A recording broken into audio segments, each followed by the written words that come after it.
Yesterday, the United Nations held a vote to condemn and demand that the United States lift the over 60-year embargo of Cuba. And of course, as has been the case for the last 32 years, the only two countries who voted against lifting the embargo of Cuba is the United States and Israel. One of the reasons most countries in the world vote against this is because the United States unilateral sanctions on Cuba are a violation of many, many international laws. When the United States voted against Palestine many times over the last year, for Cubans, it didn't come as a surprise. And one of the reasons it didn't come as a surprise is this right here. So the vote happened today in the UN on the Cuba embargo. You know what the vote was? Yeah, it was a predictable vote in line with past votes. Yeah, exactly.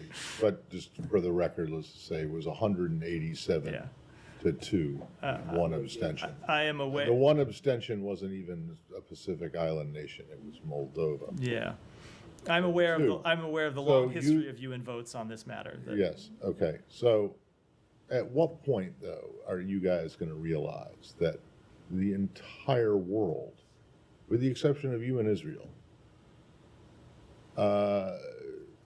thinks that the embargo is a really bad idea and should be stopped? Look, I think we are quite clear on the opinion of other countries around the world, and it's one with which we disagree. We take their opinion seriously, but we make our own policy determinations. It's 32 years in a row, with the exception of 1 year when you guys abstained. That was 2019. We take their views quite seriously, but we make our own determinations about these matters, and we disagree.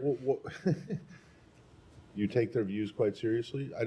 That's just not borne out by the facts that you continue to persist with this. We take them seriously, but we make our own decisions on the policy and others. So. Okay, and are you comfortable then with it's just once again, it's just you and Israel standing up? Certainly we would welcome other countries sharing our opinion in this, but we're not blind to the history of countries around the world having a very different view of this matter.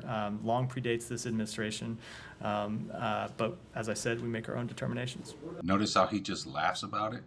How he says that they consider the world's opinions and they take it seriously, but they don't. They do whatever they want. They violate international law regularly.